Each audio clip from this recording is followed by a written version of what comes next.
Day 67.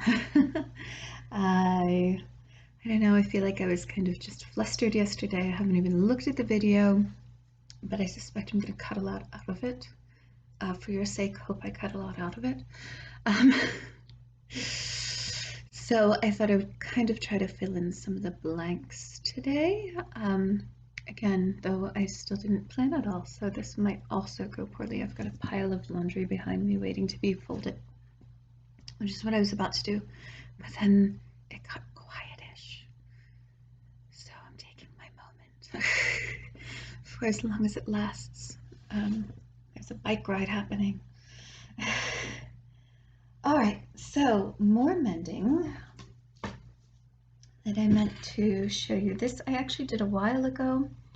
I believe I showed you this sweater, and mentioned wanting to mend it. The sleeves are inside out. And that really wanting to hold myself to that. And but then I never followed up, and I did mend the sleeves. This one had a full out hole in it, and I darned it a while ago. The other one was just wearing through, but it wasn't quite all the way through yet, which is really much better time to catch it. And so for that one, I just did duplicate stitch, which looks much nicer than the other one, and it would have looked even nicer if I had used the same yarn. It was a similar yarn though, but not the same yarn. Anyhow, the mending this far is done on them, but all along I've had the idea that I wanted to do patches over the men's to reinforce them, and just because I like the idea of adding patches to it. So that's on my agenda. I want to try and do that. I have some boiled wool I want to use. I like the idea. I'm nervous about doing it. I think in part because I'm using something that's not particularly stretchy. I'm putting it on fabric that is stretchy, and then I'm not really sure how I want to make it so the ends don't fray. I don't know. I'm just fussing and fretting about it, and so haven't done it. But this has been mended for several months now, and I feel like it really does need the patches. So that's on my agenda. I would also like to replace the buttons. I really like the buttons with it visually, but they're a little too small for the buttonholes. So I would like to replace the buttons, but I can't get to a store to get new buttons at the moment.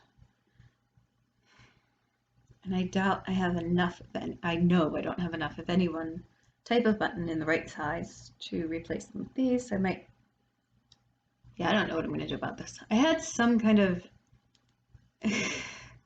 bizarre ideas about like crocheting around the buttons to make them, pad them out so that they fit the buttonholes better, but I don't know. That might just wait. I don't know. Haven't decided. Anyhow, elbow patches. I need to suck it up. It's one of those things I just need to start and do. The pants with the little bumblebee on them, or the whatever, that wasn't any type of bee in particular, but with the little bee on them for Seraphine, I talked to her about it and she loved it. So it's staying. She wants some flowers for the bee. So maybe I'll put some flowers on too. But I will finish off the bee, and I think part of her love for it right now is that 2 days ago we were out in the garden and a big fat bumblebee landed on her hand, and she absolutely panicked and freaked out. Excuse me, allergy season. Yeah, and she panicked. She freaked out. Before I could safely get it off of her, we both realized that it was licking honey off her hand. She had just got herself tea with raw honey, and she was all sticky, and it was just sitting there licking honey off of her hand. And then she was fine with it. So it stayed, and it sat on her hand licking honey off of her hand for, I kid you not, it was at least a half an hour, and that's not even remotely an exaggeration. She wandered all over the garden with it. She sat with it and she talked to it. She named it Honey. um, so yeah, I guess a little bee on her pants makes sense right now. Um,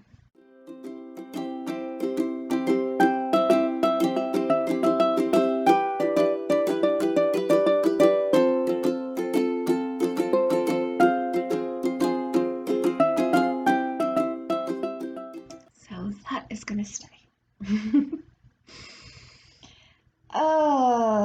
Decluttering. I had been on a roll. Look at this. Finished the first page. Remember the chart that I showed you? So I finished the first page and started on the second page.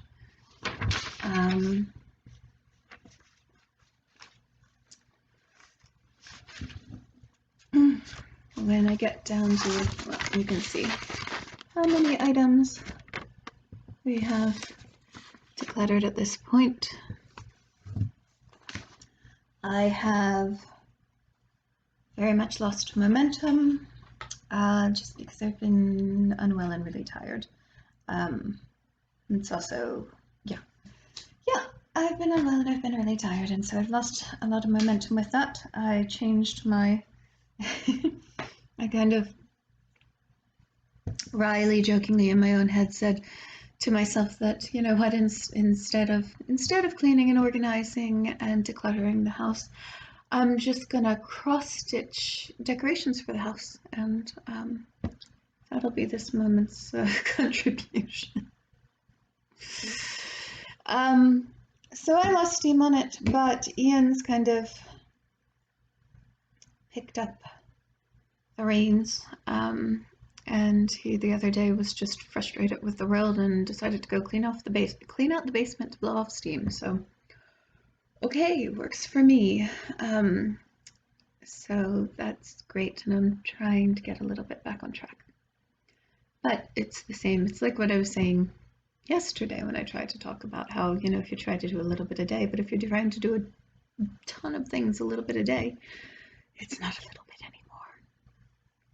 And really, so I've kind of been prioritizing things for the garden, even though I'm not really getting anywhere with that either.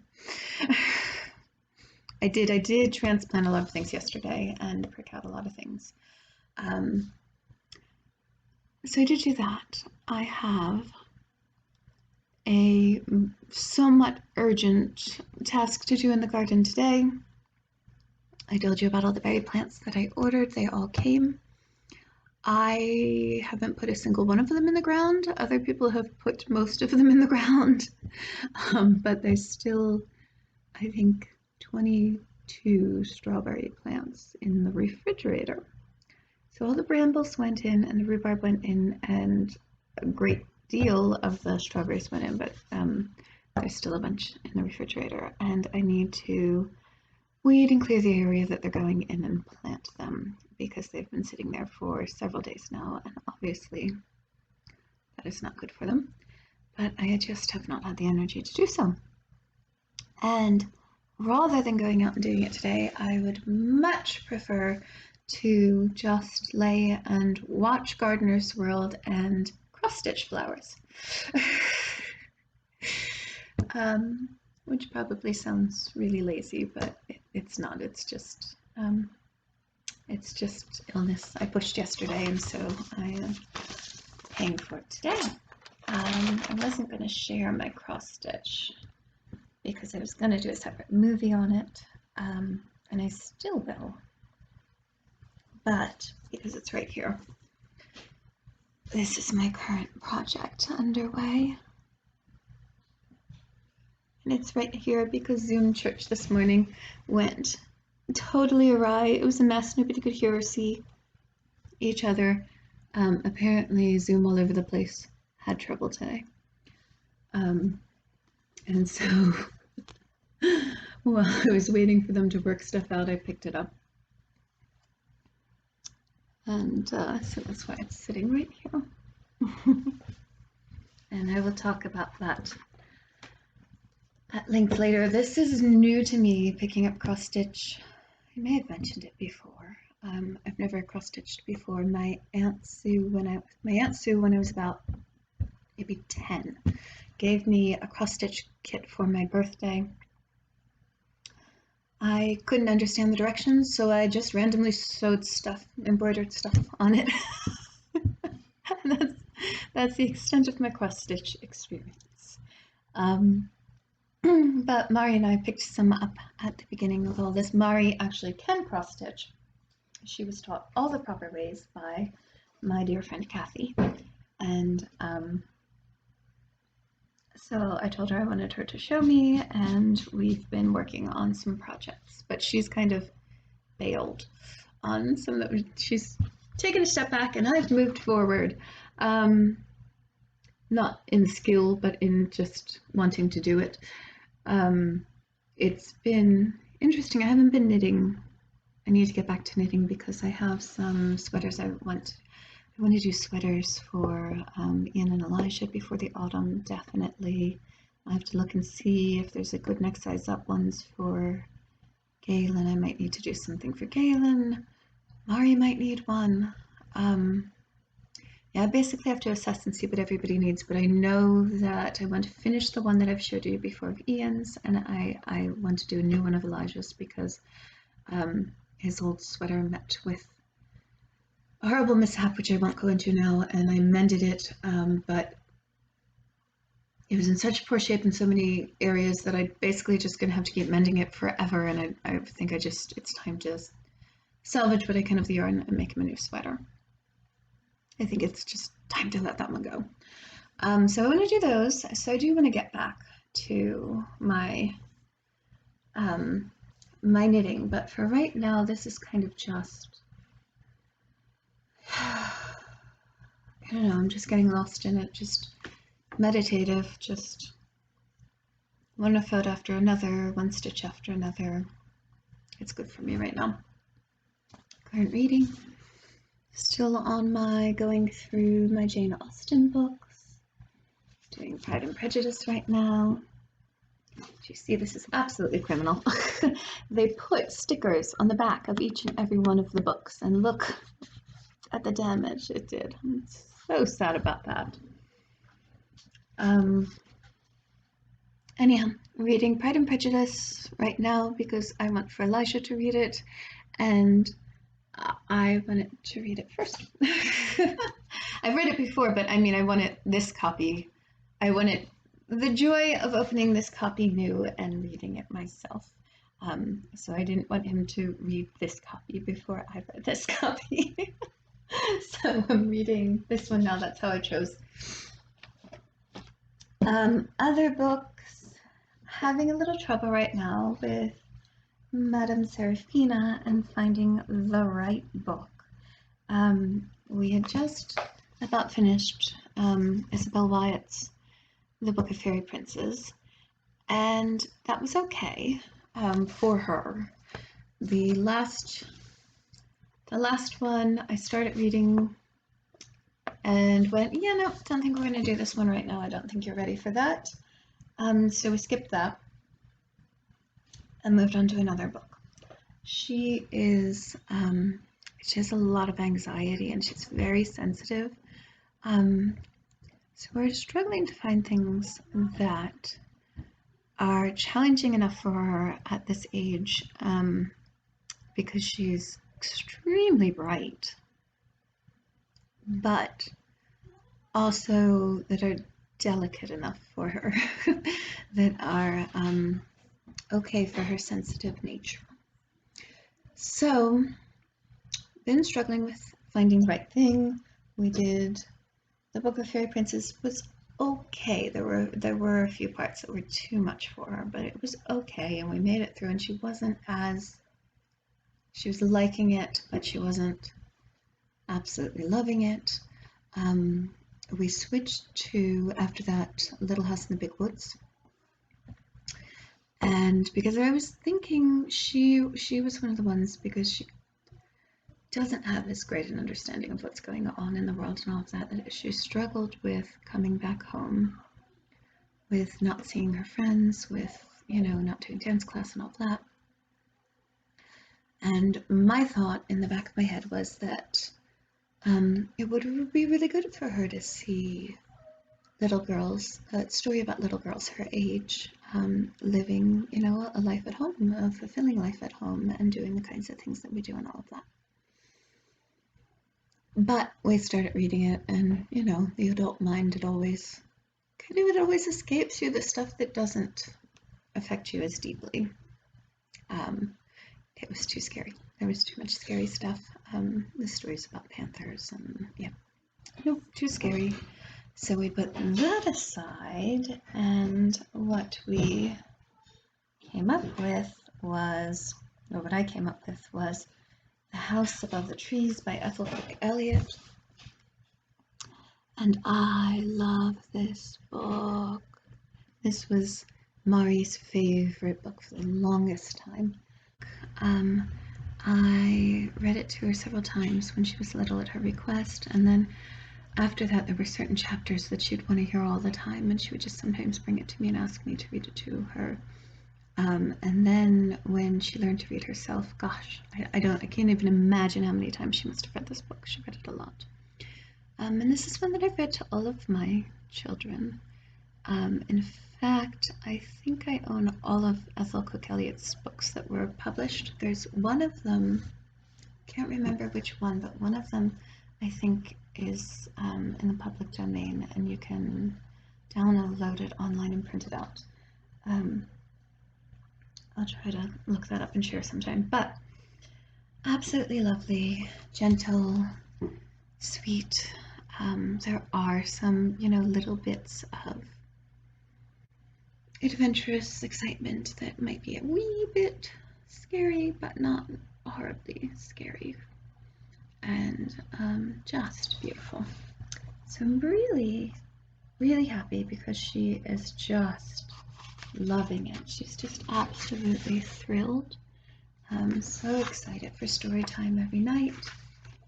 Yeah, really good fit. Feel good about it. I think after this, we might read The Wind Boy and some of the other books by her. I'm trying to think of the third book by her that I have, and I cannot quite get the name right in my head. I remember the story, but not the name. So there's a Seraphina's reading, and also we're still making our way through Sing a Song of Seasons, which has a nature poem for each day. So we read that each night. And I gave this to them for the summer solstice last year, so we are not far off from having read the whole book. I think we'll probably do it again, though. Usually hear the poem once in a year, so I don't think it would be bad to kind of reinforce that. And then beyond that, we started back up. I started back up at book club with some of the kids that were doing book club before for our homeschooling group, and we're doing it online. And we are currently reading, can I get it right? Birds, Beasts, and Relations, I think.